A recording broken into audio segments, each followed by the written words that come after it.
Thank you. Yes, it's a pleasure to be with you, and it's necessary that we document these terrible events. Yeah, definitely. So I would like I just say quickly hi to Wolfgang Wodak. He's just entered the Zoom. Hello, Wolfgang. Hello. Nice to see you. Yeah, so we have an exciting topic today, and Wolfgang, I sent you also the book of David beforehand. It's available. You can purchase it, or you can also download it as a PDF. And we're going to put down the link later on, because I think it's very important that people, maybe because you have quite a bit of information for us, so it's important that people can also read, and deepen their understanding of what's going on. So you've written a book which is called COVID-19, Psychological Operations and the War for Technocracy. And could I maybe first of all ask you to introduce yourself? What triggered this book? Well, I used to be an academic. I've spent pretty much all of my adult life in academia until September 2024, when I left. And in 2020, I was on sabbatical, and I was working on a different project in relation to international relations theory. And then, of course, the WHO declared a pandemic, and the lockdowns were introduced, and shortly afterwards the masking and so on. And I realized fairly quickly that there was something very badly wrong about all of this. In my previous research, I looked at 9/11, and when the UK Coronavirus Act was passed on March the 23rd, 2020, a very long piece of legislation, hundreds of pages, all ready to go, just like that. It reminded me very much of the passage of the USA Patriot Act shortly after 9/11. And so I realized at that time that I really needed to put down all of the other research that I was doing and focus on what was happening in the present. I could see fairly quickly that there were very nefarious methods of psychological warfare being deployed against populations. I could see that we were looking at a very profound moment of historical transformation, and I felt the need to explore that. So over the course of the next 2 years or so, maybe 3 years, I wrote both that book and a different book called Wall Street, the Nazis and the Crimes of the Deep State, which approaches the problematic from a different angle. And it was not until the spring of 2024 that both books were eventually published, and that has put me somewhat in the public spotlight now. But I think it's very important that we explore these ideas in order to make sense of all of the transformations in global political economy since 2020. Mm-hmm. And so there's now two angles. I mean, we could look at the road to the end goal, but then also we could, or would you like to start with what you see at the horizon? What's there in it for basically, well, us involuntarily, but for the other ones, who seem to have been pushing for the agenda, for the plan. I think it's technocracy. Yeah. What's there in this treasure trove for us? Well, I paint the bigger picture in chapter 1 of COVID-19 psychological operations and the war for technocracy. And in my opinion, what we are looking at since 2020 is World War III, essentially. It's an attempt to socially engineer entire societies transnationally on the Great Reset model, a top-down passive revolution, if you like, to transform every element of human existence, from politics, economy, society, etc. The model of social organization that we've been living under for decades, and the attendant security paradigm. So I'm talking about liberal democracy, the war on terror, for example, the fiat currency system, the neoliberal economic model. I think that all of these have pretty much run their course. And as the Italian philosopher Giorgio Agamben argued as early as February 2020, to his credit, the powers that be also understand that these existing modes of social control are no longer fit for purpose. Now, it will have been known for a very long time, and in the book I trace it at least as far back as 1968, if not 1945, and indeed earlier, that ultimately, owing to globalization, in terms of transnational class relations, the only way for the ruling classes of different countries to maintain control over a burgeoning and restive global population that has increased from an estimated 1.5 billion in 1950 to a reported 8 billion today, the only way of maintaining control is through transforming the paradigms of control. Essentially, we're looking at a situation where the few are now waging war against the many in order to issue in a new system of social control, which is technocracy. Now, Patrick Wood is the person to go to for an understanding, a full understanding of technocracy and its origins and its development. I do précis that in chapter 1 of my book. But essentially, it's about using technology for the scientific management of society. So at the top of the system will sit the technocrats, and they will be able to monitor and control everything down to the finest detail. Now, the technologies for this vision, the vision itself was first developed in the 1930s under the crisis of capitalism back then, the Great Depression and so on. The technologies for achieving this vision were not available in the 20th century, but they are today, and they typically go under the name of smart. So everything can be connected to everything else, everything can be monitored and digitized. And of course, that means that those who are at the apex of the system, who are able to have an overview of all of this information, have tremendous power and control. One fear that I have expressed in my work over the last couple of years in particular has been to do with the Internet of Bio-Nano Things and the possibility of connecting human bodies to the Internet, essentially. It's the same kind of model as connecting computers to the Internet and gaining backdoor access, as we know has been the case since at least 2008. There's a lot of evidence that plans have been underway and research and development has been done and technologies have been developed since the year 2000 with a timeline that NASA's Dennis Bushnell in 2001 had already earmarked for 2020, which he said would mark the beginning of the IT bio-nano era, which is precisely about connecting human beings via intracorporeal nanotechnologies to the Internet. If that's achievable, the prospects are very frightening indeed, because it removes all privacy. It means that the powers that be will know where you are, what you're doing at all times, and may even be able to manipulate things happening within your body. So what we're looking at is a totalitarian control system, ultimately, which is far worse than anything that Hitler or Stalin could have imagined. And I think that what happened in 2020 was the beginning of what I call the war for technocracy, because you can't introduce this system worldwide without enormous resistance.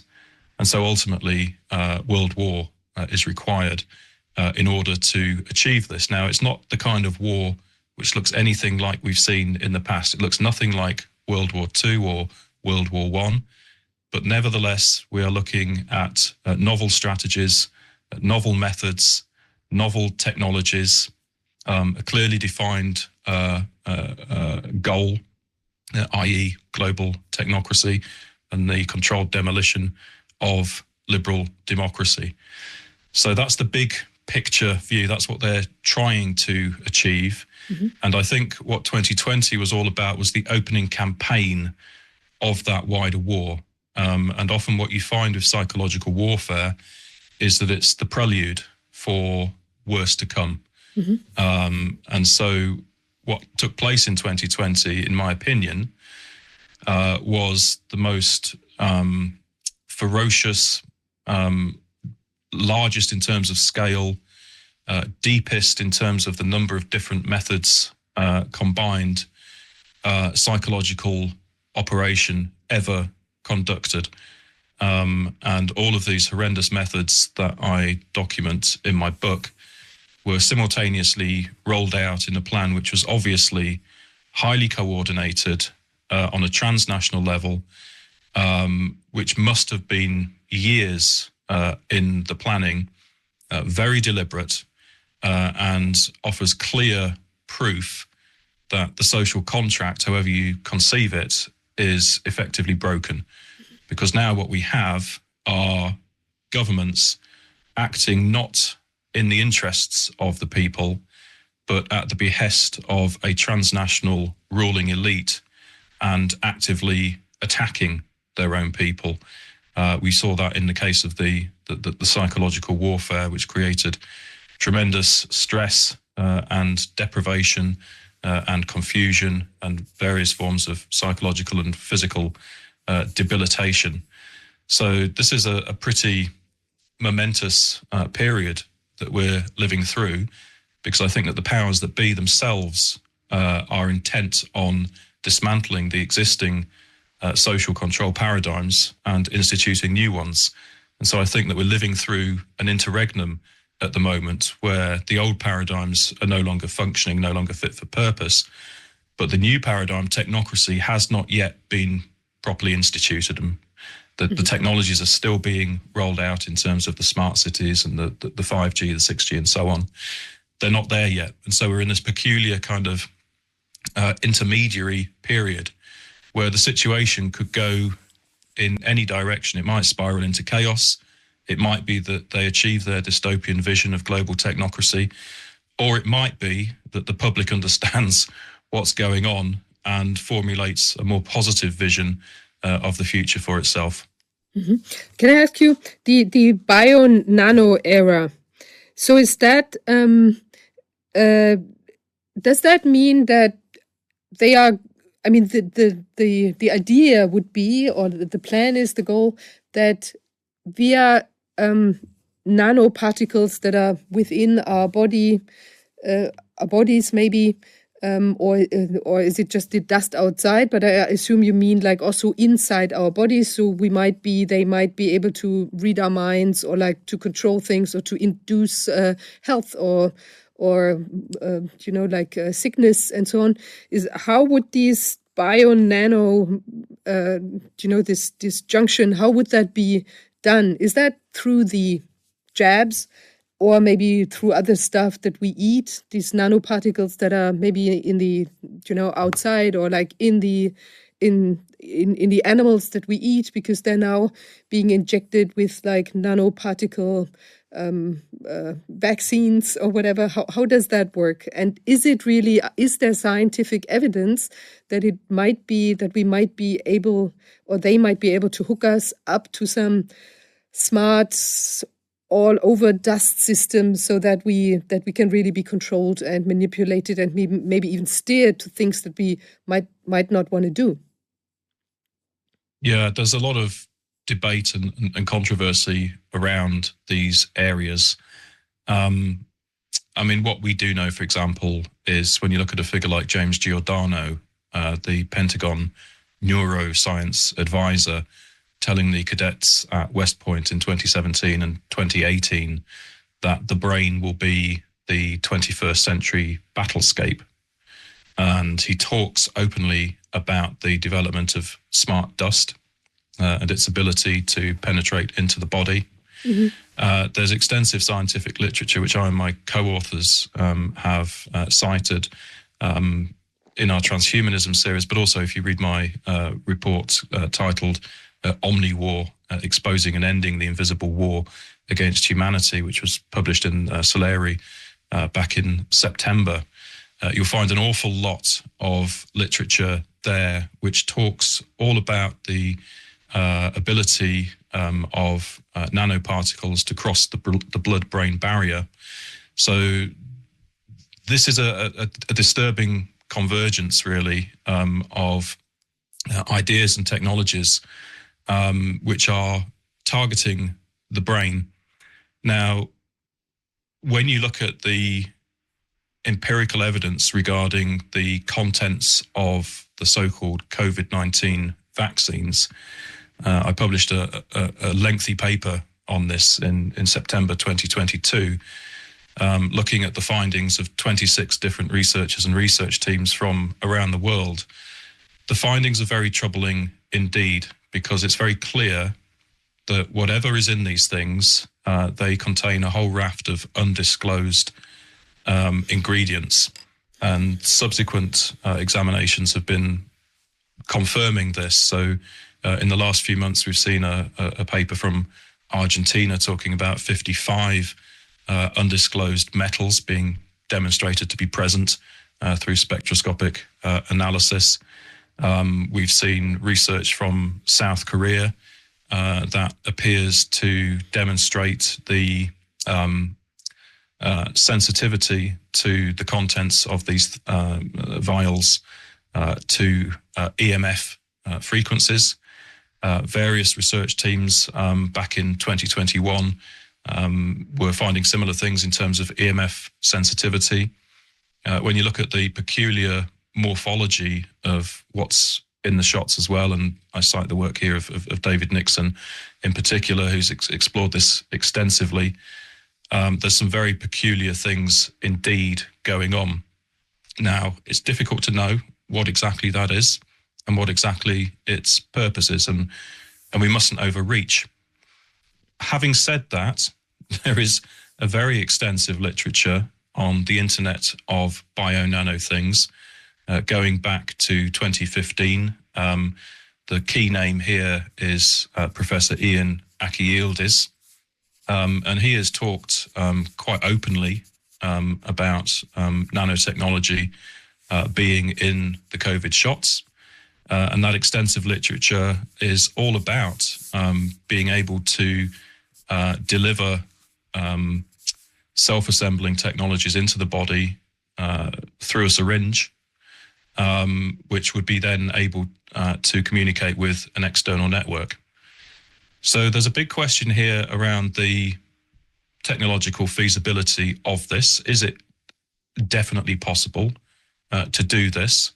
And I don't think we know for sure, but we do know that there's an enormous literature around this, and also a large military intelligence literature, which I and my colleagues have explored regarding this. If you look at chapter 8 of my book, it touches on some of that literature. It touches on some of the connections between companies like Moderna and the military. And when you start approaching the entire COVID era, not as a public healthcare crisis, but as a transnational military operation, then it does become reasonable to wonder what precisely was shot into a reported 5.55 billion people in 2021 and 2022, and what its purpose might be. Now, is it just to cause harm? We've seen widespread evidence of harm from the vaccines. Is it just to debilitate? Some people speculate that it was about depopulation. I think that's reaching too far.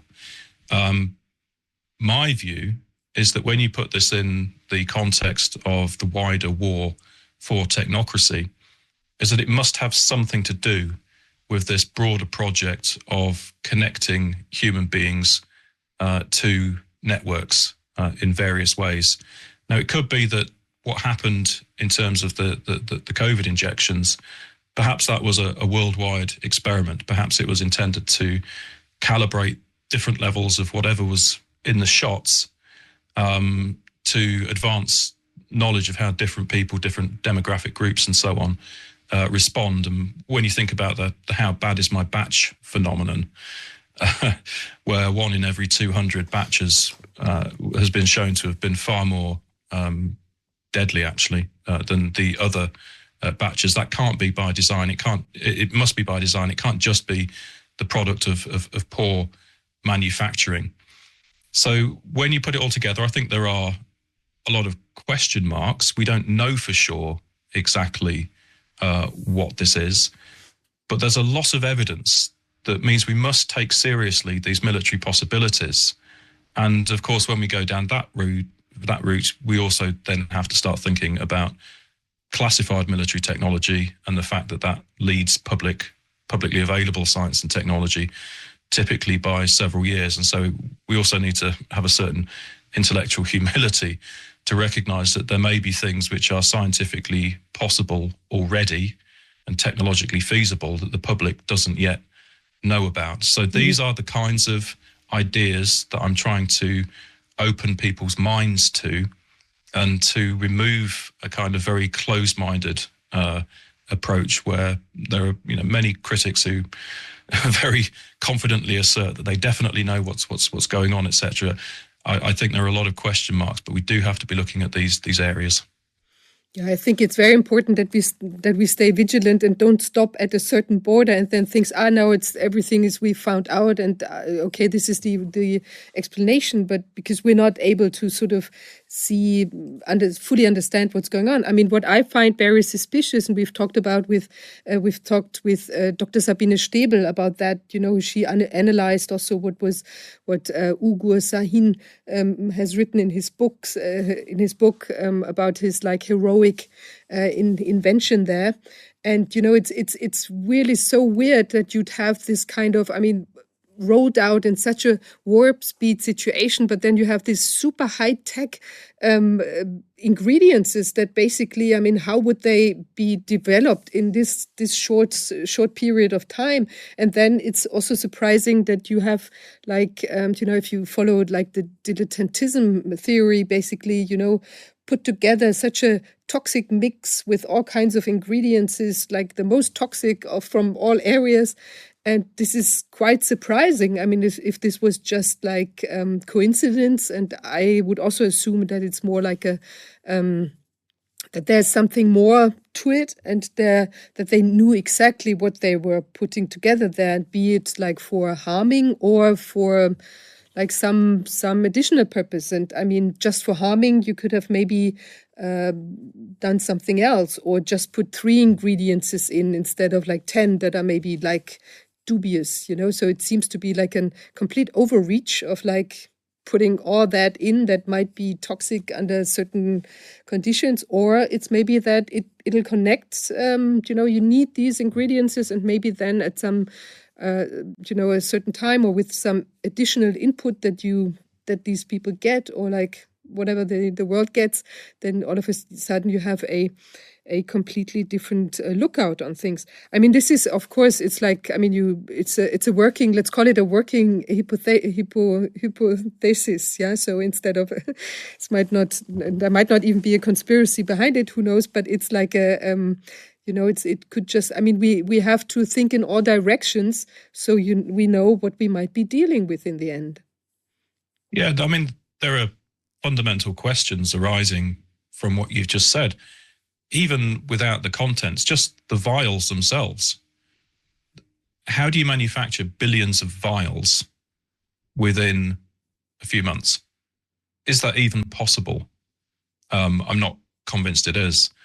When you look at the work of Debbie Lerman or Catherine Watt or Sasha Latipova, they've done a great job in terms of looking at the legal aspect of how this works, and demonstrating that essentially when we're talking about so-called vaccines, what we're really looking at are military countermeasures which can be rolled out under the 2005 PrEP Act in the United States. So this, to me, does look very much at all levels like a military operation. Then you have to consider, why was it that all the stops were pulled in 2020 and 2021 to try and coerce as many people as possible all around the world to take these things when there was never any sound scientific or moral justification for doing so. So whatever they were doing, they were clearly trying to get it into as many people as possible for some reason. So why is that?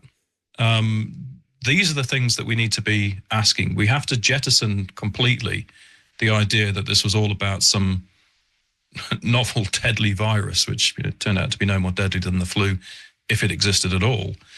And we have to start thinking, okay, the population was attacked here psychologically, and with a view to getting an unknown substance into the arms of as many people as possible. I mean, this is a violation of bodily autonomy. It's a violation of the Nuremberg Code. Terrible crimes took place on top of all of the psychological attacks, which in my book I even include the category of psychological torture in there.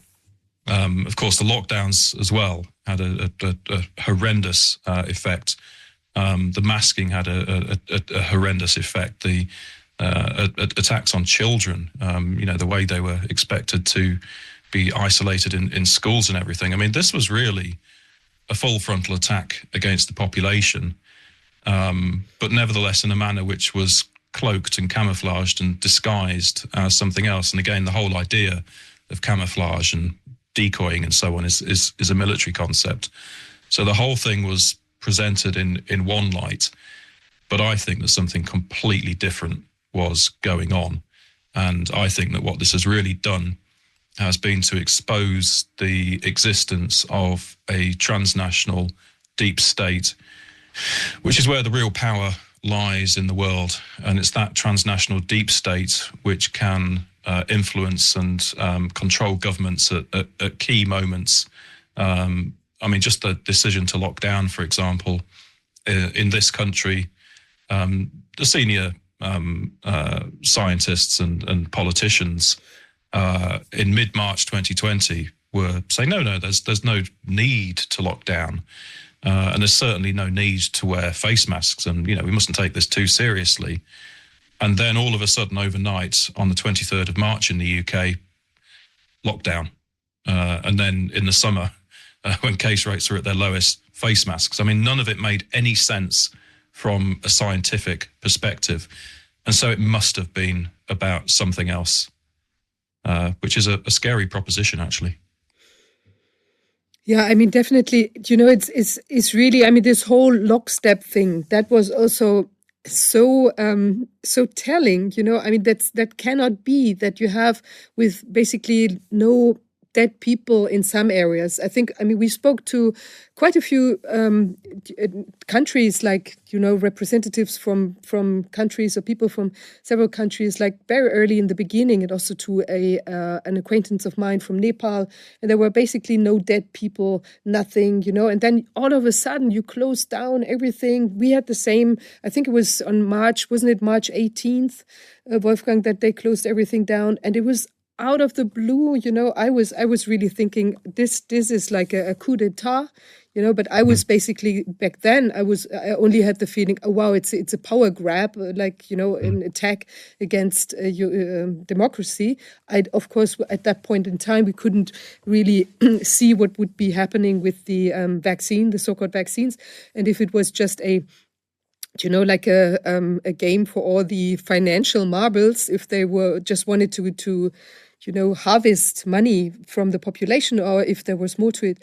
But this was so strange. And also, this thing that, and you address this also in your book, I mean, this story of like grandma being attacked, like by the virus, and that we might kill her in case we visit her, the kids and so on.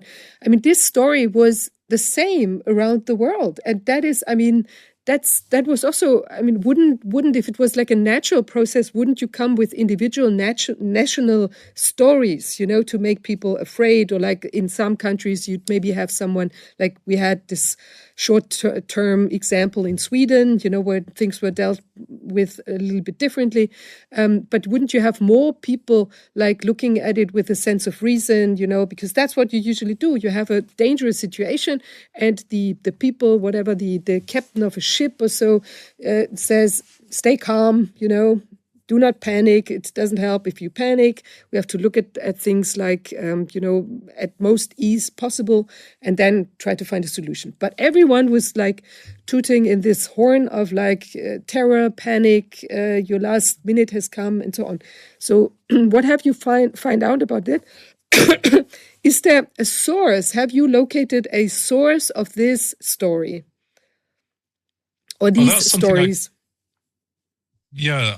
I mean, in terms of how that's possible, it's my other book, Wall Street, the Nazis and the Crimes of the Deep State, which is probably more relevant here.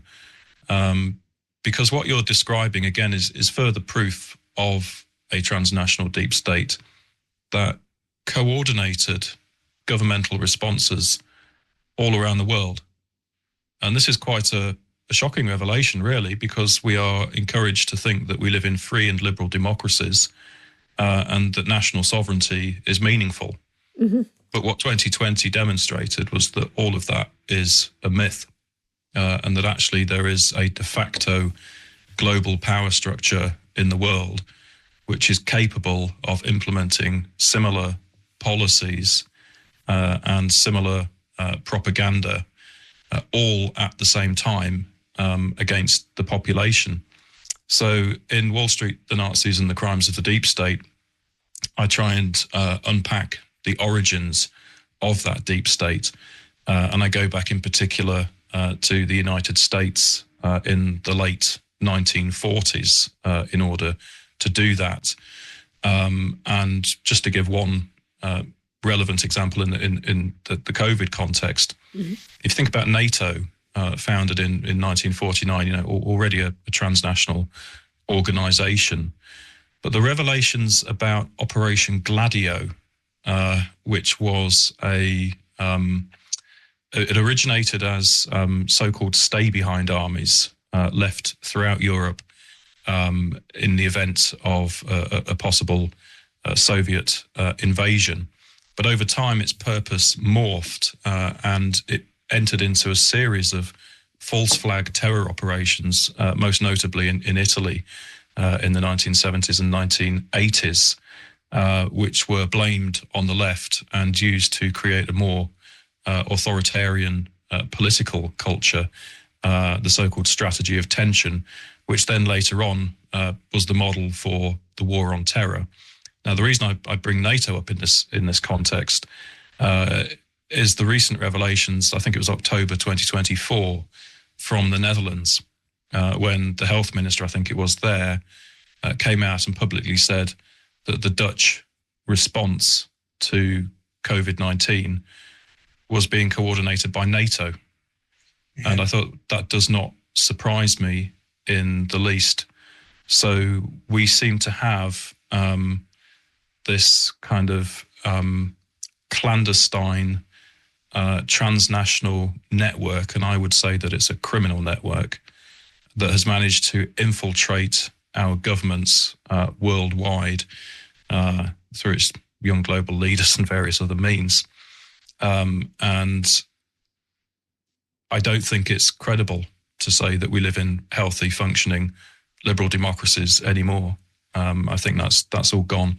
And what we're faced with now is a much more raw confrontation between the people and the very, very bad actors who are attacking us.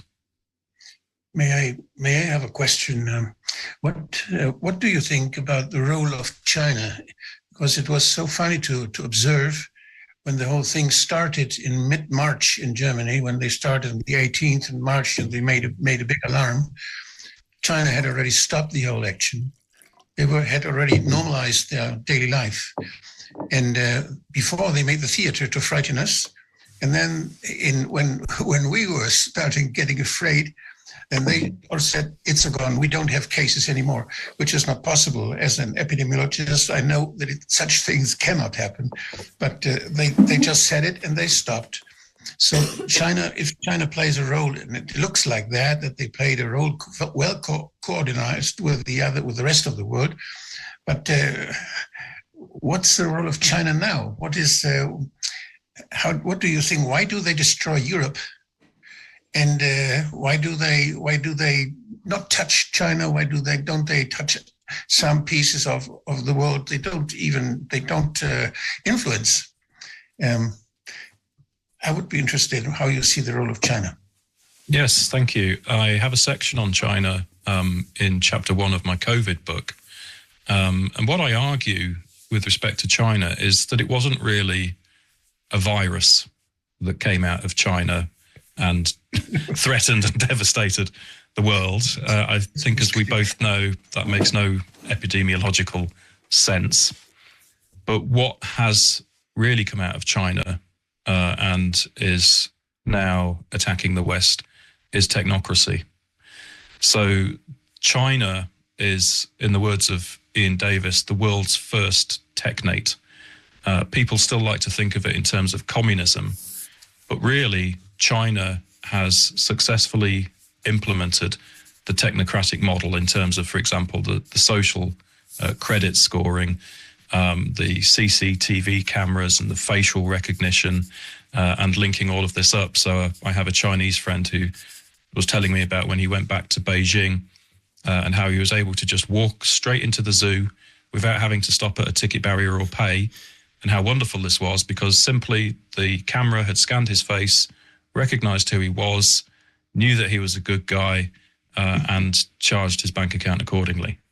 Now, of course, this is wonderfully convenient, but it's also the model for complete tyranny. So what I found very interesting back in the early days of COVID was just how willing the West was to go along with what was quite clearly propaganda emanating out of China. So, for example, the ridiculous scenes of the figures just dropping dead on the street in China, even putting their arms out to break their fall, but we're expected to believe that they just suddenly drop dead, or the figures in hazmat suits. I mean, very crude propaganda, really.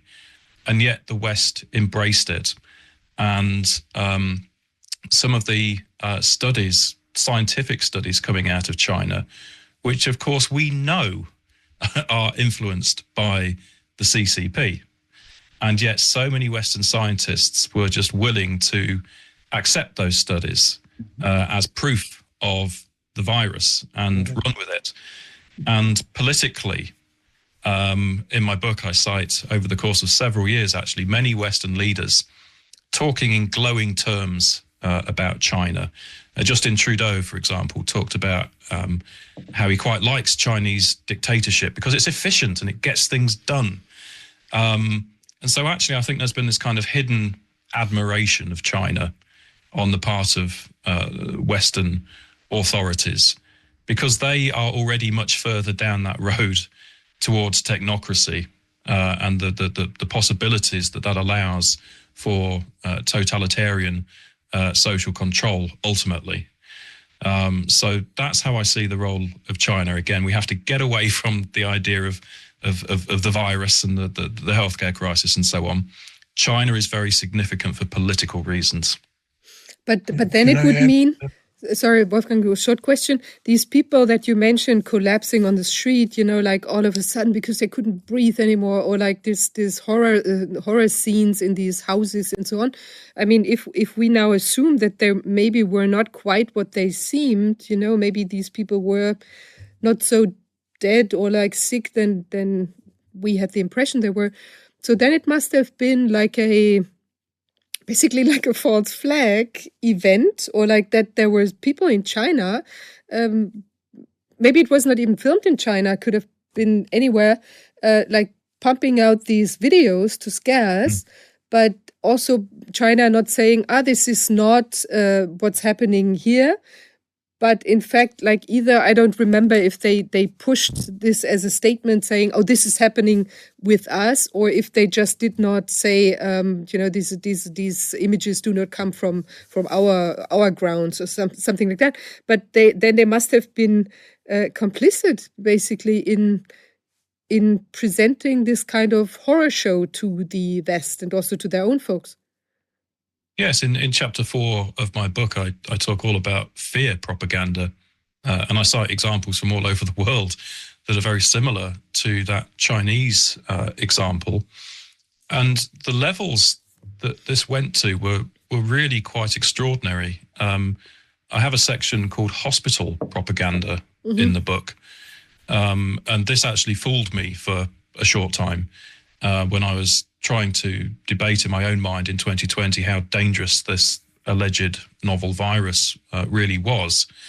And then one day on the news, it was reported that an entire emergency hospital called the Nightingale Hospital was being erected by the military in anticipation of hundreds or thousands of cases of very sick people with this novel virus.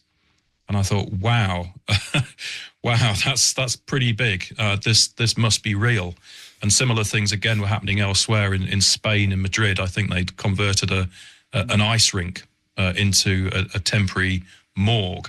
And there was lots of mentions in the UK media during 2020 and 2021 of temporary morgues being set up in various places around the country. All of this was being done to exaggerate the threat. There were routine reports in the media about hospitals overflowing and being at risk of no longer able to cope anymore. And what I do in that section on hospital propaganda is actually to go and look at the data and the hard evidence, and you find that none of it's true. None of it's true. The hospitals were never at any risk of being overwhelmed. Quite the opposite. They were underutilized. And it's really terrible because what this meant was that normal healthcare services were being postponed and people were not being treated and screened for other diseases. And when you look at the waiting list for the NHS over the COVID period, it actually doubled. So this was the recipe, and they must have known this, for a sicker population with less access to healthcare at a critical time, all being packaged and marketed in terms of a necessary healthcare intervention to fight COVID. It's really sick what they did. What do you think about the role of the weapon industry in this game? The weapon industry, which is now trying to develop bioweapons. And in the weapon industry, it has always been that enterprises who are on the stock exchange and who try to make people expect that there will be a very efficient product, so that the stock that the shares go up. And so this is the whole game on the stock exchange is very interesting when you follow the whole topics. When you follow it there, you see what people think. Yes, this was good. How they made them afraid, and they will sell all their things because people are afraid now. And this fear mongering is a method which is very old. Yes, and it has been in pharmaceutical industry. It has been the main motive to sell. They always frighten us that we get ill, and this is why we go to the doctor, and we are content when he prescribes us some pills. And this is a thing which they developed, and they made perfect theory, perfect advertising, and perfect strategies to use this fear. And I admire this how they do it, I think it's also this is why when you speak about all those electronics influencing us, this may be a theory, this may be a blow-up plan only for the stock exchange, This may be that certain enterprises who are involved in this business, that they just blow up possibilities, that they show us things which can never happen. Because I am a doctor and I know a lot about how life functions, which is very complicated. When you see one cell, it is a really complicated fabric. We don't even understand all the processes within one cell. Yes. We don't neither understand what the cells communicate with each other. And now there are people who want globally manage the communication of human life, which is just crazy, because life is there's always feedback. There's always, it's not a thing you can calculate. And this what people construct, this automatic intelligence, this artificial intelligence, this is made by human beings. And this is dilettantic. I don't know, how do you say it? It's nothing against what nature does already. I think nature is laughing about those engineers, those bioengineers, and so I'm not afraid about. But I think there is a lot of motive behind all this, which has to do with money, and because with money you can buy power. Money is important. And so they go after the money, they go after the influence. And it's like I see 5 or 10 mafia structures competing against each other, which is China, Russia, which is in the deep state in US. And we don't, it's very intransparent, but there is always this motive in earning more money, to have more power and to have more possibilities to monopolize the market. And to make people believe that the products they want to use and they want to sell, that they are best. And they don't care for customers anymore. They don't. Normally, industry produces something for customers. Now they sell it to the government, which is much easier. The government collects the tax money, and they make the government under pressure with the media, because they bought the media. They can influence a lot to the governments and the parliaments. And so it's a big machine. I think we would just be well if we just switch off television and our cell phones. We wouldn't recognize anything. Yeah, I mean, it's difficult to disagree with much of what you've said there.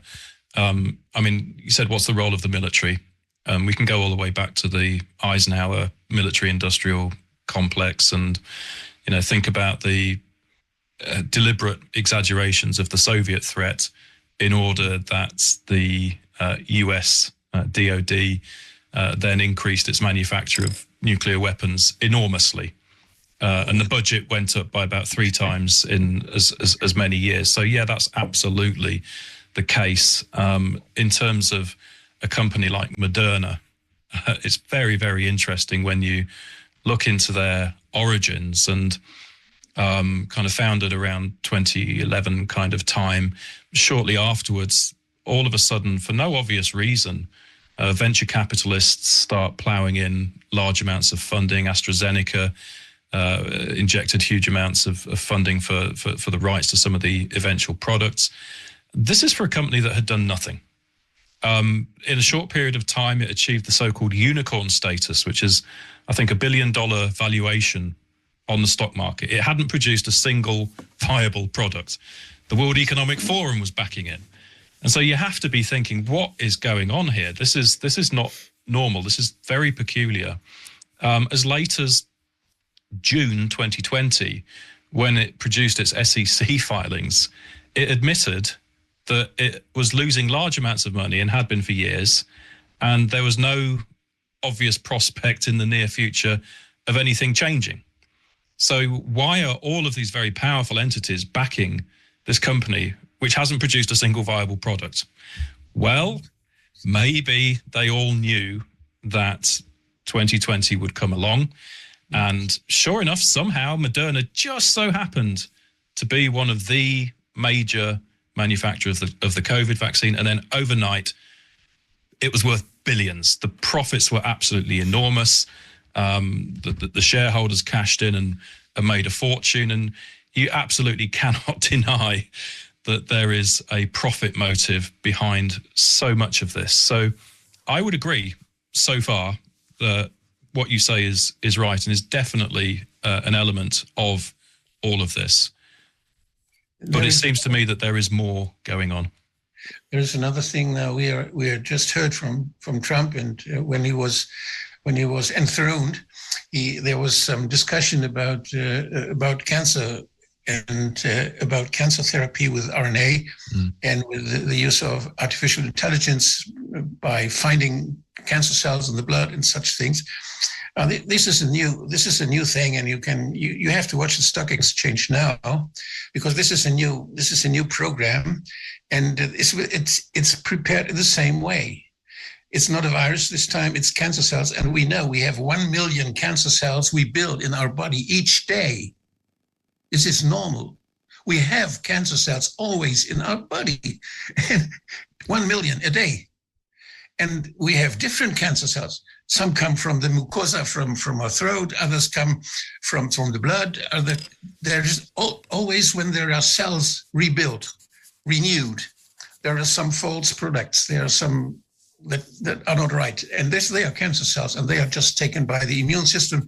And this is working very well. We get almost 80 years you can get with all those cancer cells, 1 million a day.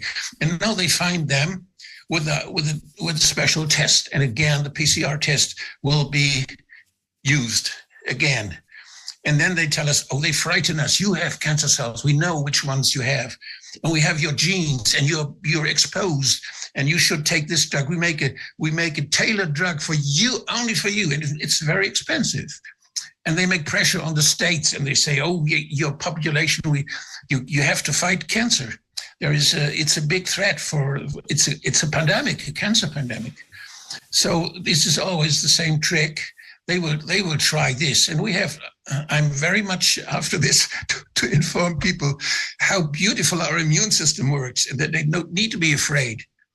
And all those, if they inject again RNA, there will be lots of cancer, more. Yeah. And they will have new customers then, and they will show us how frightened, how terrible cancer is. And they already injected in 5 billion people those RNA, and there are more cancers now. So the business is blown up. Already they started it. It was a dual function what they did with these injections. They prepared new markets with it. So this is all, when you understand it like this, follow the money, follow who's behind the money and who tries. I don't differentiate between money and power, because with money you can buy power in our times, because we have no democracy. If you have the media, there is no democracy. If you monopolize the media, democracy is gone. And this is what they do. And when they give us all those cell phones and all those things, they just can put something in our brain. We don't need nanoparticles. The television and the mobile phones are enough to bring us in the way, to send us in the way they want. So I think there's a lot of information we have to tell it to children. We have to find a way to protect our children from this. And I think I'm very afraid what they do in schools, and I would take my children out of school to take them from the influence of those people. And I'm envious sometimes how the Amish people, they are called, yes, who are separated from the rest of the world. Yeah. And are rather well protected from all this. And I don't know how long this lasts, but we have to think completely. We have to have completely new ideas. We have to have completely new strategies to survive and to find our autonomy. I think I like my autonomy, and I like and in our village, it likes the people. They like to be this village. We have the autonomy as a society. And we don't want someone who is crazy and just trying to monopolize everything human beings do and steer it with some crazy intelligence, which is not an intelligence, but is just a machine made by people with some interests. Yeah, here. Again, I'm not going to challenge any of that. I mean, as you rightly say, the model is very similar in terms of conjuring up pseudo scientific threats in order to be able to roll out yet more vaccines. Obviously, The profit motive is very strong. I do think, however, that it goes beyond just following the money.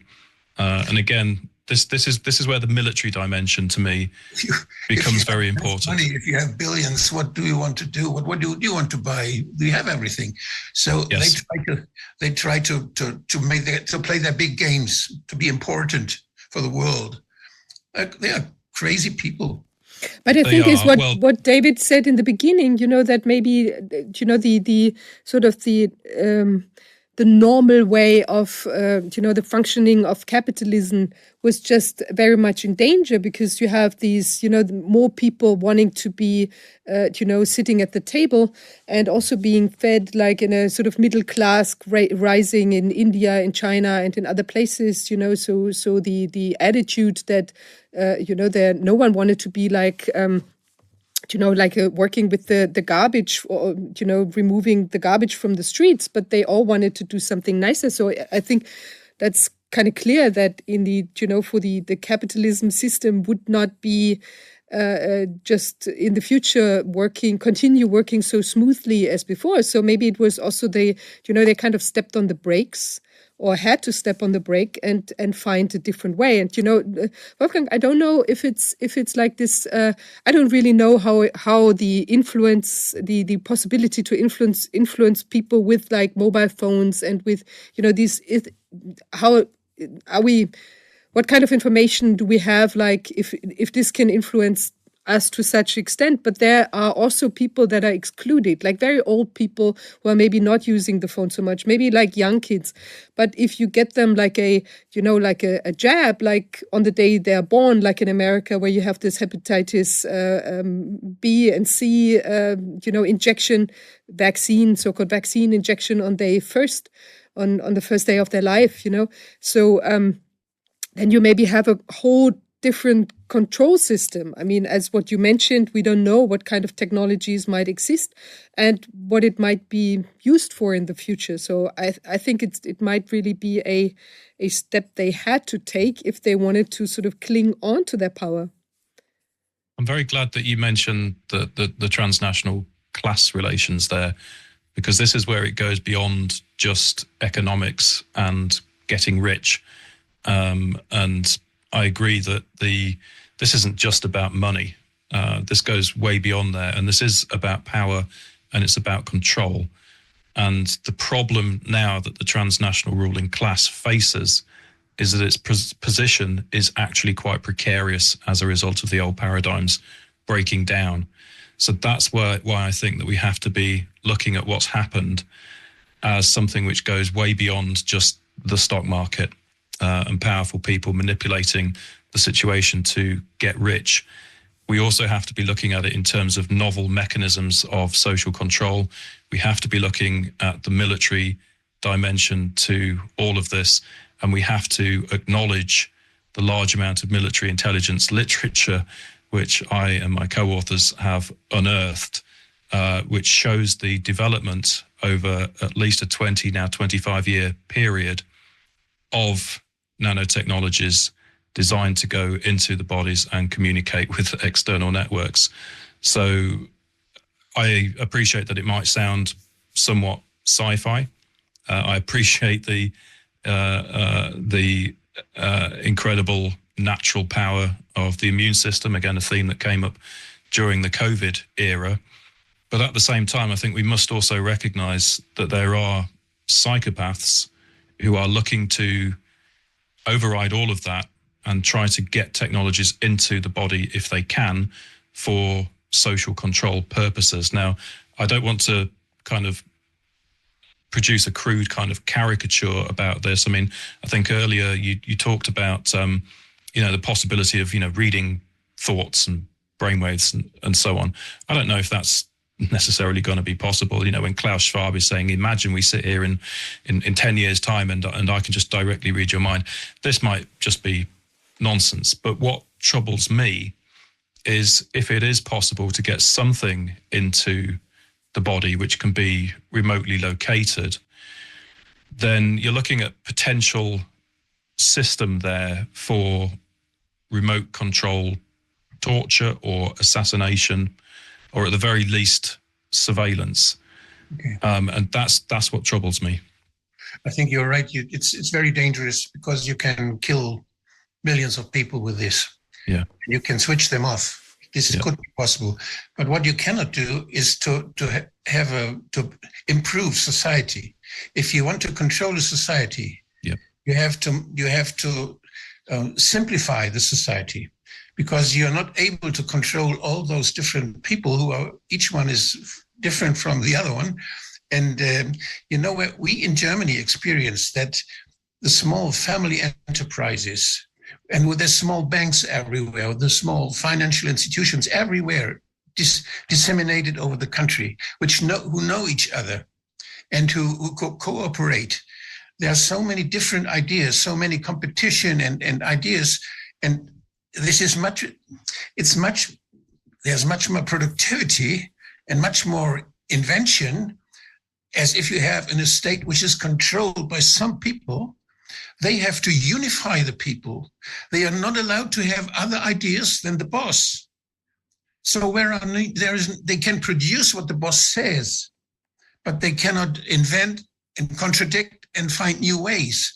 And so they are in the competition of societies, they are weaker. I was teaching in university, international studies and European studies, and there were students from all over the world. And we were discussing a lot about democracy, human rights, and all those things. And there were Chinese students too, and they always asked, "What do I have to do?" They did not contradict. They did not throw into the discussion own ideas. They always were trying not to do the wrong thing. Yes. What a society! They can only copy. They can only produce masses of stuff somebody wants them to do. So they are not competitive. But Wolfgang, maybe it's not about competition anymore. Maybe you're stuck sort of in a previous paradigm. No, you want to survive as a society, you have to be competitive.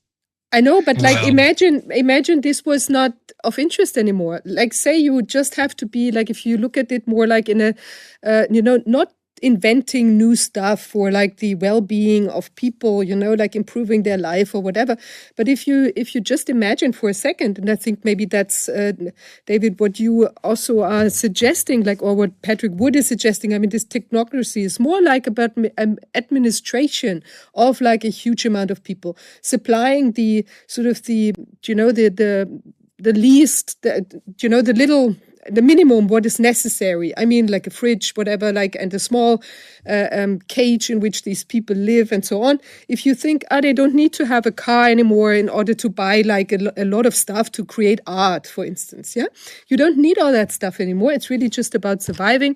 And maybe it's not, maybe sort of in the future it's going to be like less people around anyway, we don't know.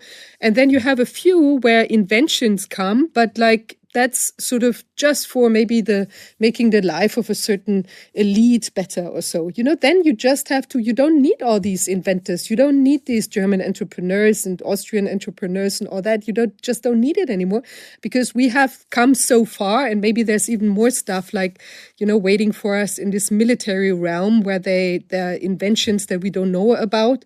And it's a whole different setup then, It's not about like keeping a pleasant life or improving life in a sort of kind of self-advancing democracy where we're looking at the well-being of more and more people. It's maybe not even necessary. David, what's your take on that? Yeah, I think that the technologies that have become available in the 21st century are fundamentally reshaping the picture. And so what Wolfgang there was describing seems to me to be more applicable to the 20th century in terms of the kind of the contrast between a healthy, vibrant, thriving, diverse society full of local communities and so on, versus a kind of top-down centralized hierarchical model and, kind of mass propaganda and so on.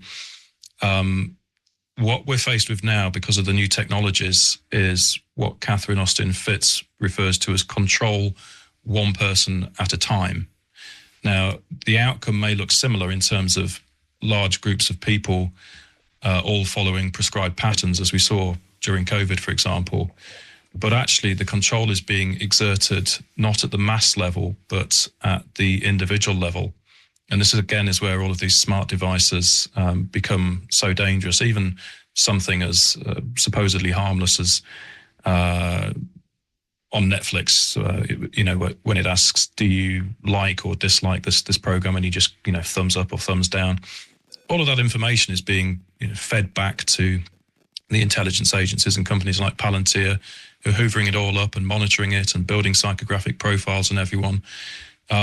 This is a much more direct form of control, and it's the directness which troubles me. So if you think about the going direct BlackRock paradigm and the central bank digital currencies, if CBDCs are implemented, the central bank will have direct control over your money, and with it, your life, because as Augustine Carstens, the head of the Bank for International Settlements, admitted in 2020, they'll be able to impose conditionalities on how you financially transact. They could potentially even turn off your money supply. It's a very direct form of control. There's the principle of no taxation without representation goes out the window. These technologies are being used one person at a time to gain direct control. And in that context, that again is why I'm worried about the injections and the smart dust and the nanotechnology and so on. Again, I know it might sound sci-fi. I know it might sound like something that the human body would just automatically reject. And I sincerely hope that is the case. But the overarching model remains the same, trying to gain as direct forms of control as possible over human bodies. So that's my take on it. If you have this, if you can steer everything with the money, and if you have this central bank money, and I think, do you think that people just follow this, or that they try to invent other ways of communicating? Money is a means of communication. You do something for others, they do something for you, and there is money in between. But you could do it in a different way also. So, but you can't do this in a centralized. There you need something medium like money. You need a centralized thing, and it's not long ago that we had so many currencies in Europe. Now we have euro, and then it's still globalized, and so it's getting controllable. But what we see when it is used as a means of power, that we can control the life of people, what they cannot do anymore what was beautiful before. They cannot do what their heart tells them and what they feel. They are just have to obey. They get how stupid life this will be. They're waiting for commands. Mm. And they feel they are steered. They feel they are commanded. They don't feel like human beings anymore. And okay, if they are drugged, and if they are so much influenced by media, by all this, that they don't remember the other possibilities that were there before. Maybe that would be a very sad story. Then mankind would be just destroyed. But yes. if there are still people who know all those human possibilities, we are so many, there's so much fantasy, there's so much ideas, there's so much emotions we like to live. And so when people remember this, they say, give a shit on the money. The money will be of no value anymore, this central bank money.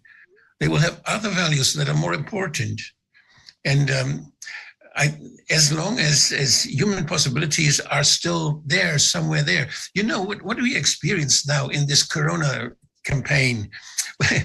There were those people in the opposition. There were people meeting which never saw each other before. There are new structures now, and they know, they have a look through what's happening. There are so many new ideas.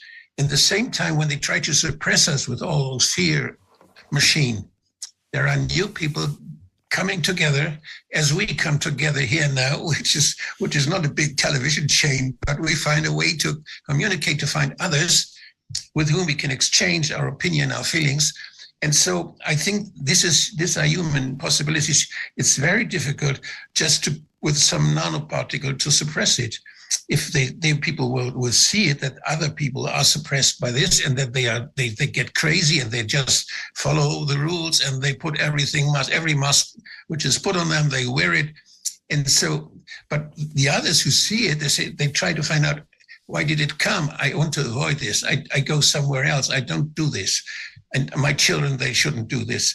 So I think there is a lot of chance that we can fight this, and there's a lot of chance that we can stay strong as human beings with all our possibilities and all our love for life and for each other.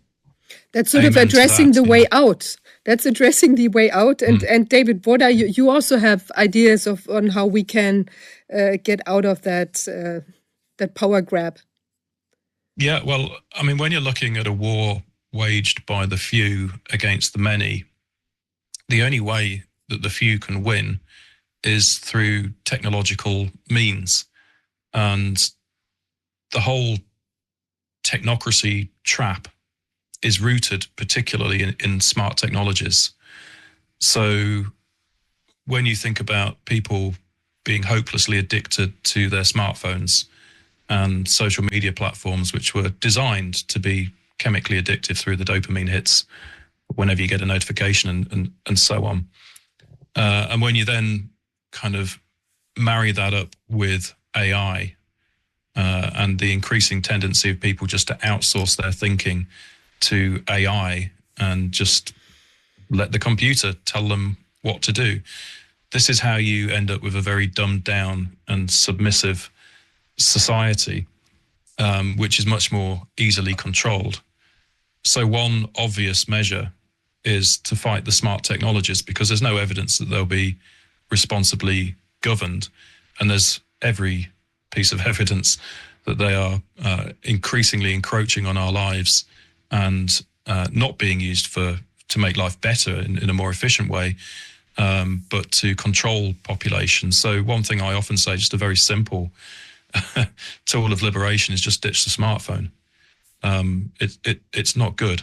And of course, the possibilities, as Klaus Schwab was describing in his book in 2016, he said essentially most people are already at one with the technology because they can't leave their smartphone alone.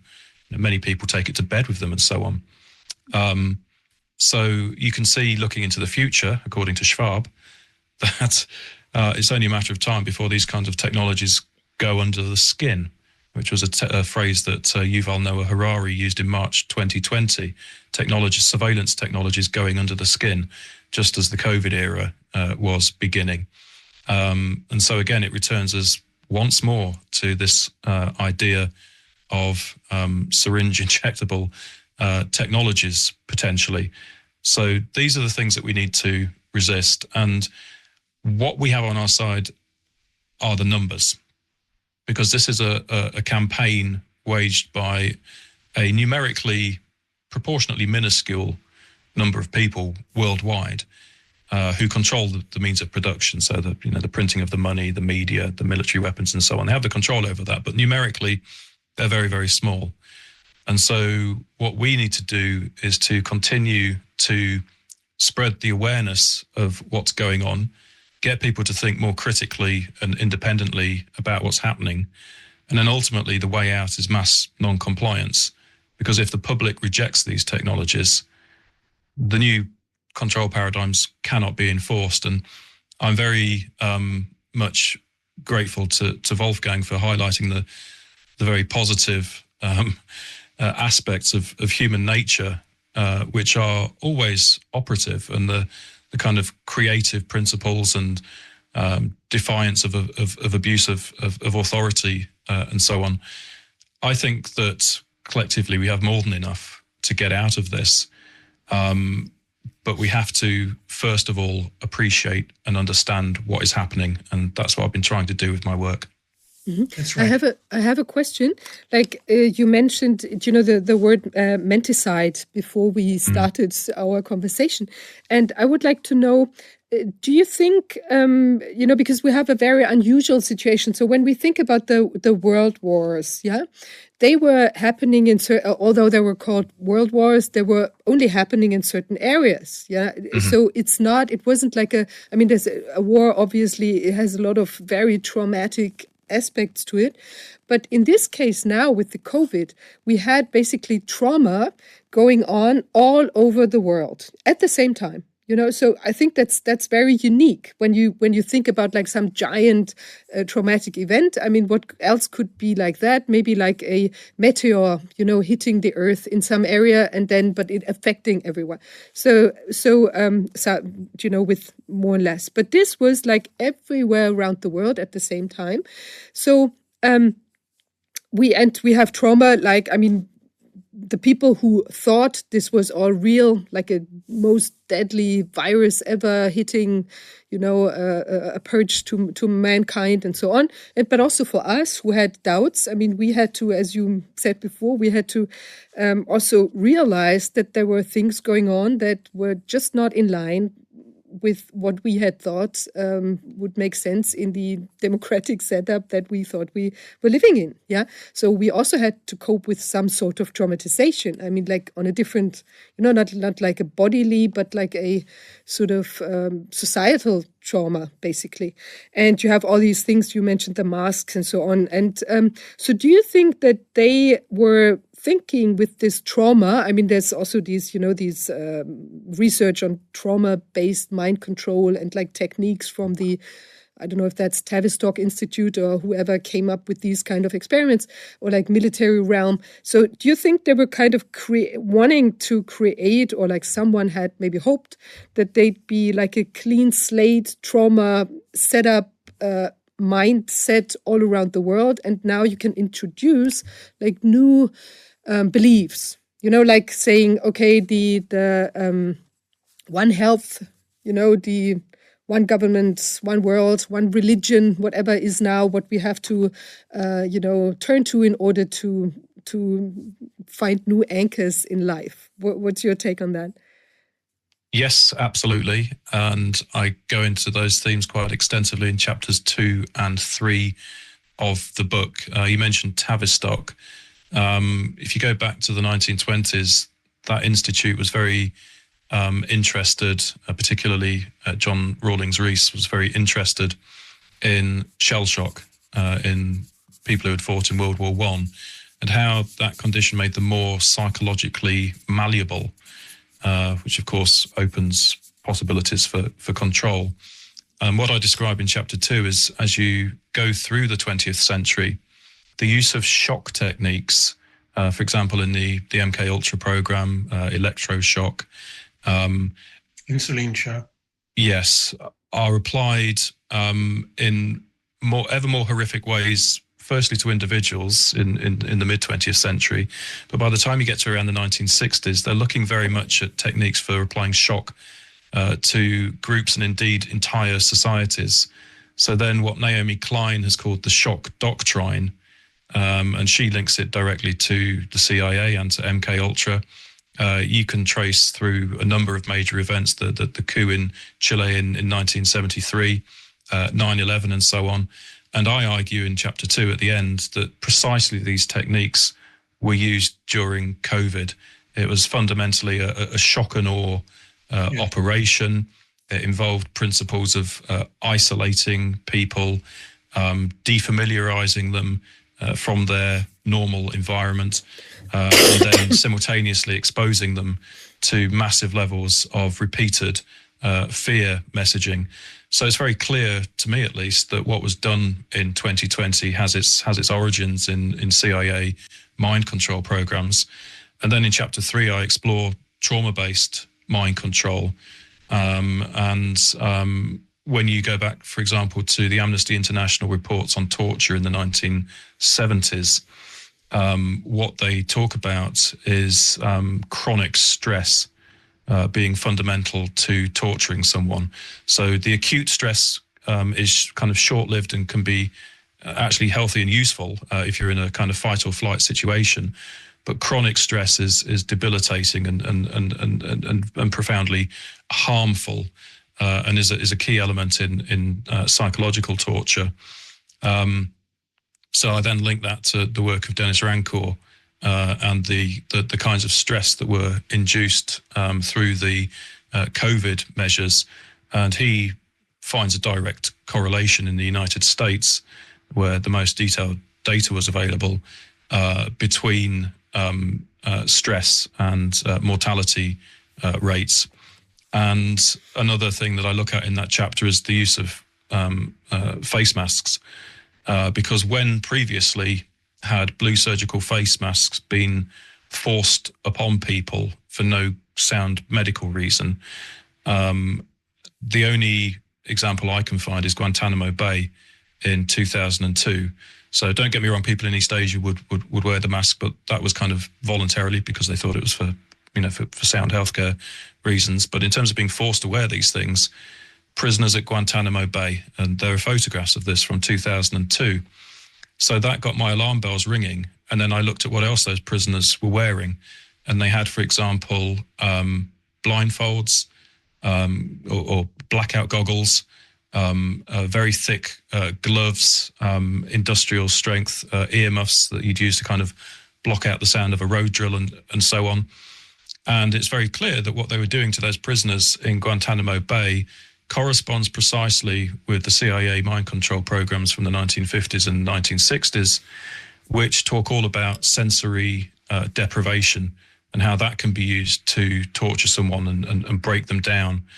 So I think when you look at it in those terms, very sinister questions have to be asked then about the use of the face masks and what were they really for.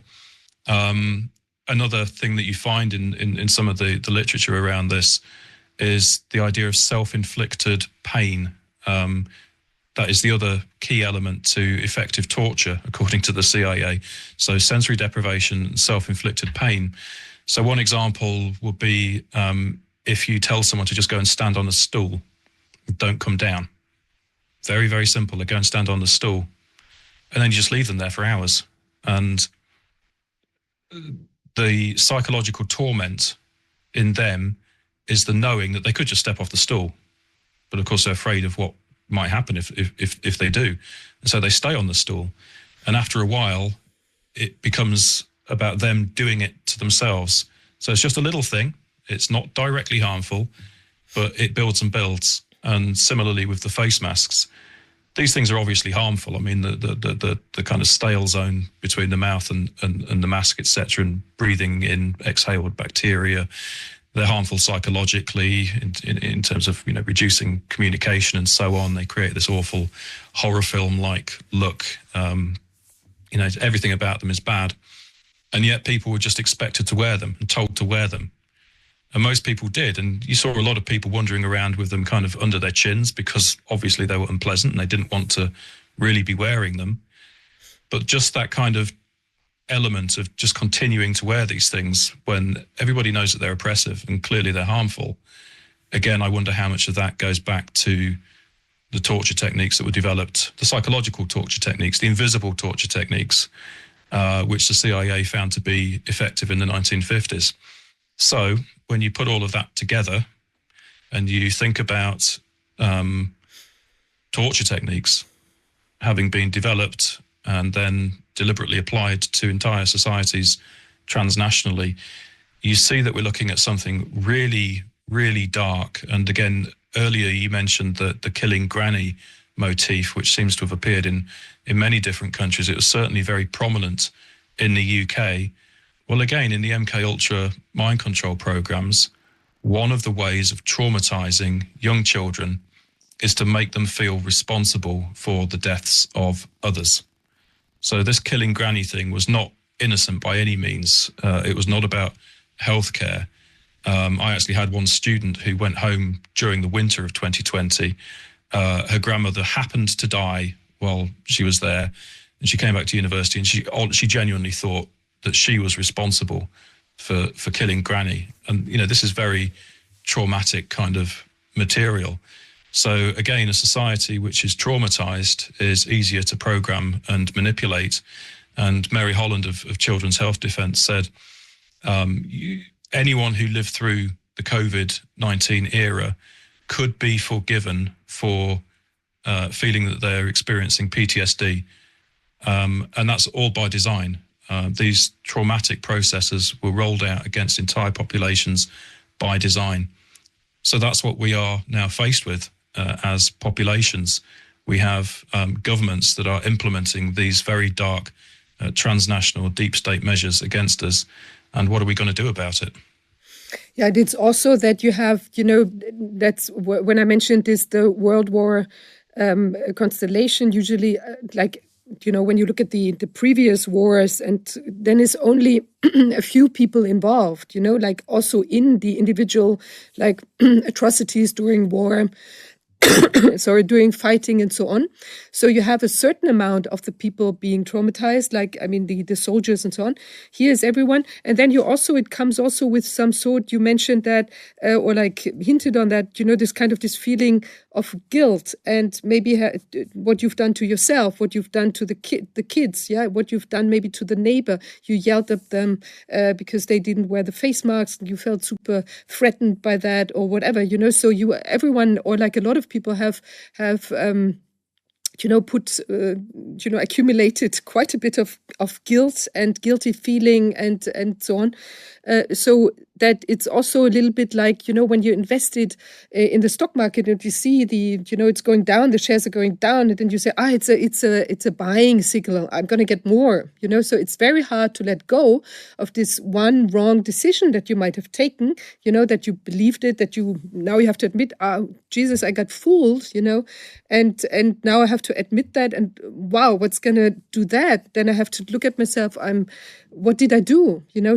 Could I have not stopped it? Couldn't I have gone to my grandpa dying alone all by himself? And there's people, we receive, there's now, self-help groups, basically people, saying, they still suffer from the fact that they couldn't be with their loved ones in their last days because they thought it's dangerous or whatever. They got fooled basically by the doctors in charge or whoever. So it's quite a bit of it's a very problematic situation for a society as a whole.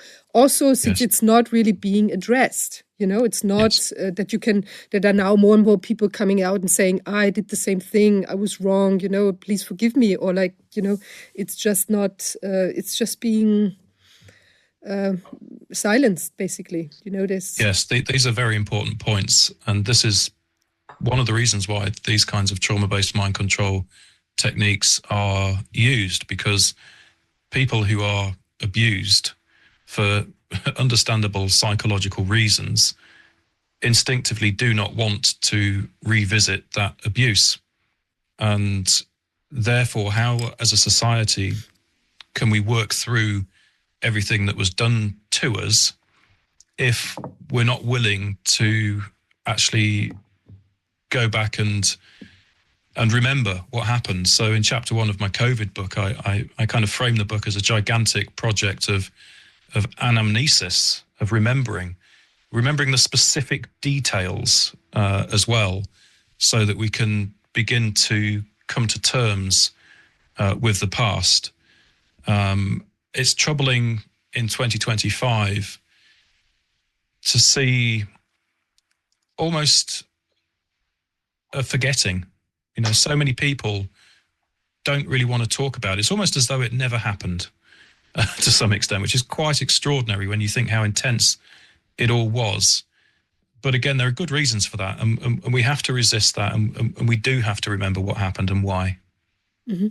I know you got to go. I don't know what time it is, because my phone just went dead. Do you have the time for me, please? I've got about eight minutes. Okay. Wolfgang, I don't know if you have I pose my one question that I have, and then maybe Wolfgang, if you also, so I would like to know,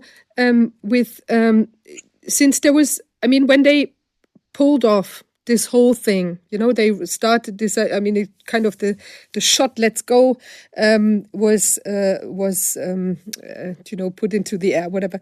Yeah, they so they must have thought, or just before, shortly before that, they must have thought, there might be people speaking out, raising doubts, like Wolfgang, who was very early on and said, it's not the virus is not going to be it's not the problem, just stay calm, like what the government should have done. So they must have assumed there's going to be resistance. People think that their democracy is for real. And like myself, I got this really trauma. I thought, this cannot be. I had my hair on edge for like 3 days and thinking democracy is what's happening here? Yeah. So can we assume that there were maybe put quite a few people there who were sort of gatekeepers or like into the resistance movement, who were maybe trying then to funnel opinion in certain directions or to cause scandals or to do things like that? What do you think? I think absolutely certainly. Even before all this began, I was very interested in the so-called 9/11 truth movement and how that was subverted and infiltrated by bad actors. So in the case of 9/11, there's so much obvious evidence that what the public was told is a lie that initially I thought the truth had just kind of come to light. But it doesn't work that way. And the reason it doesn't work that way is, again, to come back to the military, there are military operations in play to infiltrate so-called truth movements and to subvert and to put kind of Pied Piper figures in place who will win people's trust and then ultimately betray it and mislead them. So this, to me, seems to have been even more the case in terms of COVID. And one of the realizations I've come to in the last 12 months or so is that most, I would say, of the kind of well-known dissident figures that we're presented with aren't really committed to the truth. They have another role entirely, a gatekeeping role. So I have coined the three camps analogy. So camp one is the group of people, the normies, those trapped in the mainstream. They believe what the politicians and the television tells them. Camp two is for those people who have doubts about camp one. And if it's hard to leave camp one because you've got to abandon your kind of preconceived notions about living in a healthy democracy and the inherent virtue of Western civilization and so on. But if you can manage to get out of camp one, you find this community in camp two where people are asking questions, but there also happens to be a battalion, and I use that term advisedly, a battalion of fake dissidents waiting to win your trust and ultimately lead you nowhere. You can often tell who some of these people are methodologically because they tend not to be heavily censored or banned. Their YouTube channels stay intact. They're still allowed to reach hundreds of thousands or millions of people. They're kind of very well known names. And in camp three, essentially, is the truth. There's not many people in camp three who have managed to get out of camp two and understand what's going on. And it's a very ugly, difficult, dark and lonely place to be. And if you're in camp three, you'll have a very limited audience. You might reach a few thousand people, but your reach will be fundamentally throttled and the whole system will work against you. So yet again, this is all part of this wider military operation. This time it's about perception management and how different groups of society can be conditioned to only see certain things, but not the truth. Thank you so much for your words. Yeah, thanks so much, David. This is really it's maybe a little bit of a dark picture, but it's really, I think we have to really, don't close our eyes, don't stop there. Like once you understood that there were maybe things wrong with what we've experienced the last 4 years, but we have to really stay vigilant and look at all the dark, dirty corners. And I mean, what I can say from experience in during the the last years, I think there's still a life worth living, once you realize what's going on. And I think it's maybe even more, I'm not saying, I don't want to say fun, but it's a more real life. And I think that's also gives, opens up new possibilities. And what Wolfgang said, maybe also the option to join forces with people who are in Camp 3 and who really wanted to go deeper into the rabbit holes all the time, but you don't have to be threatened, because you're, if you're somewhat self, what you call this, like at peace with yourself or with like what's going on, and then you can really just also, it's you don't die looking at that. And I listened to one of an interview that you gave with I think the fair food forager, which I thought was quite appealing and interesting. And you mentioned, and that I've noticed also here, that during the crisis, actually quite a lot of people, that I would place in Camp 3, said that they became Christians, or took some, deepened their moral stance, maybe through that road, but also maybe through other things. And we talked to to Professor Georg Lind in one of the sessions, and he also pointed out that it's the moral competence that we have to learn again. And I think that's going to be like the building block of maybe a future society, that we as the seemingly ants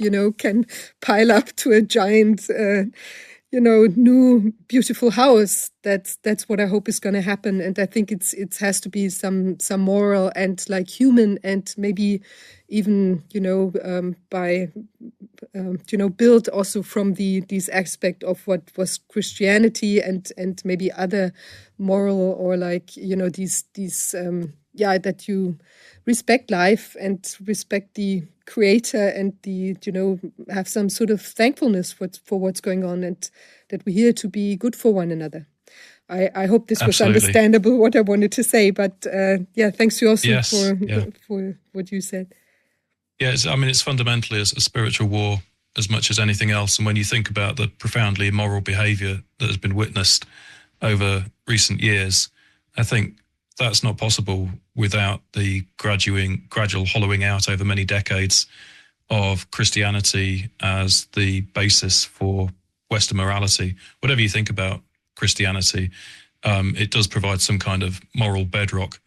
And I think many people have been returned to those kinds of considerations by the evil which has unfolded across the earth really since 2020. And yes, these things are dark, but of course the light quickly expunges the dark. And as you say, actually, when you're willing to go down this kind of road, when I left academia, obviously that came with a certain degree of trepidation about what will come next. But I have to say, I feel kind of more alive and like I'm doing more meaningful work than I've ever done at the moment. And it's a really great thing actually to be part of this.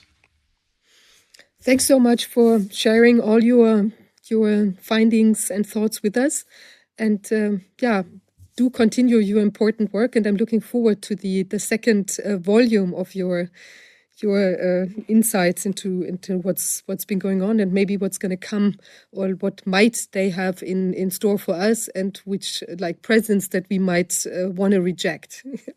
So, Well, thank you very much, and I appreciate the opportunity to be with you today.